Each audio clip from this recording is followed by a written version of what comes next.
द्वादशी की जो तिथि होती है वो पुत्र की कामना करने वाले को बहुत ही उत्तम फल देने वाली होती है और इस दिन हमें तुलसा माता की पूजा करने का बहुत ही विशेष फल प्राप्त होता है। इसीलिए जो भी स्त्रियां पुत्र की तो अपने जीवन में सुख सौभाग्य के लिए आज तुलसा माता की पूजा अवश्य करें। पुत्रदा एकादशी का व्रत रखने के बाद हम द्वादशी तिथि में इस व्रत का पारण करते हैं और द्वादशी तिथि में इसका पारण हम सूर्योदय होने के साथ ही करते हैं। एकादशी व्रत का पारण हम या तो फलाहार से करेंगे या फिर स्वास्तिक अन्न से करेंगे। इस व्रत का पारण करते समय हम जौ, मूंग, तिल, गुड़, चना, चावल, दूध, दही, पंचामृत इन चीजों से हमें अपना व्रत खोलना उत्तम फल देने वाला बन जाता है।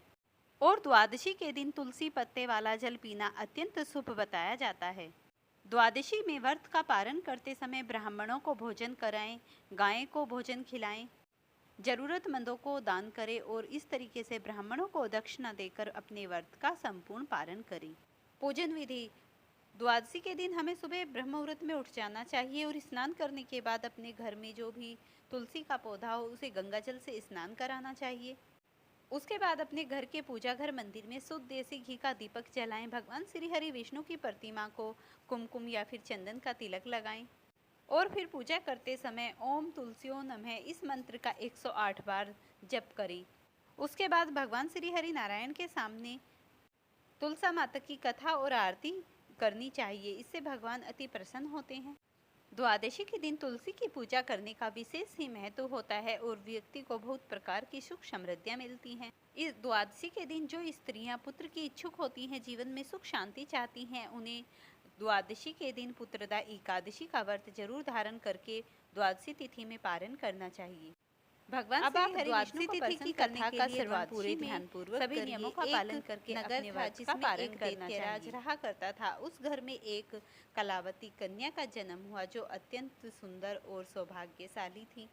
यह कन्या बचपन से ही भगवान श्री हरि विष्णु की अनन्य सेविका, धर्मनिष्ठा और भगवान के सुमिरन में लगी रहा करती थी। जब यह कन्या विवाह योग्य हुई तो इसके पिता ने एक घोर राक्षसी जलांधर नामक राक्षस के साथ इसका विवाह कर दिया। जलांधर भगवान शिव के तेज से उत्पन्न हुआ था और यह देवताओं व ब्रह्मचर्यों का सबका दुष्ट था। इसमें असुरी प्रवृत्ति घोर रूप से भरी हुई थी। हालांकि वृंदा स्वयं पतिव्रता और धर्म परायण थी।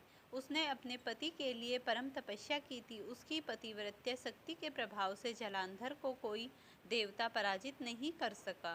देवता सभी चिंतित हो गए। तब भगवान विष्णु ने एक लीला रची। वे जलांधर का रूप धारण कर वृंदा के समीप गए और उनका पतिव्रत्य धर्म भंग कर दिया। उसी समय भगवान शिव ने जलांधर का वध कर दिया। जब वृंदा को सच्चाई का पता चला तो वह अत्यंत दुखी हुई। उसने भगवान विष्णु से कहा, आपने धर्म की रक्षा के नाम पर अधर्म किया है, मुझे छल से विधवा बनाया है। मैं आपको श्राप देती हूँ कि आप पत्थर में पूजे जाओगे। इसी श्राप के कारण भगवान श्री हरि विष्णु शालिग्राम शिला के रूप में परिवर्तित हो गए। इसके बाद वृंदा ने अपने प्राण त्याग दिए। जहाँ उसकी चिता जली हुई थी वहीं से एक पवित्र पौधा उत्पन्न हुआ जिसे आज हम तुलसी के नाम से जानते हैं। देवताओं ने वृंदा का देवी का रूप मान लिया और तब से तुलसी माता की पूजा का विधान आरंभ हुआ। माना जाता है कि तुलसी की माता स्वयं लक्ष्मीपति नारायण ने रची। प्राचीन काल की बात है, एक भक्त राजा हरिश्चंद्र पुत्रदा एकादशी का व्रत रखते थे। व्रत के दूसरे दिन जब द्वादशी आई तब उन्होंने नियम पूर्वक ब्राह्मणों को भोजन कराया, फिर स्वयं पारण किया। उसी रात उन्होंने स्वप्न में भगवान विष्णु को देखा, जिन्होंने कहा, हे राजन, तुमने नियम पूर्वक व्रत और द्वादशी का पारण किया है। इससे तुम न केवल लोक में सुख पाओगे बल्कि भगवान श्री हरि विष्णु के चरणों में रहोगे। जो भी मनुष्य इस द्वादशी व्रत की कथा को विधि पूर्वक पारण करता है उसका व्रत पूर्ण फलदायक होता है। इसके बाद राजा को एक तेजस्वी पुत्र की प्राप्ति हुई जो आगे चलकर धर्म की स्थापना का सहायक बना। द्वादशी को बिना पारण के व्रत अधूरा माना जाता है। जो व्यक्ति विधि पूर्वक पारण करता है उसके संतान सुख, आरोग्य और आयु में वृद्धि होती है। भगवान विष्णु प्रसन्न होते हैं और उन्हें अपने वैकुंठ धाम में स्थान देते हैं। इस तरीके से जिसने भी एकादशी का व्रत धारण किया है पुत्रदा एकादशी की पारण कथा को सुनकर ही अपने व्रत को खोलें। अगर आपको ये वीडियो पसंद आती है तो इसे लाइक शेयर करें। चैनल पर नए हैं तो चैनल को सब्सक्राइब करें।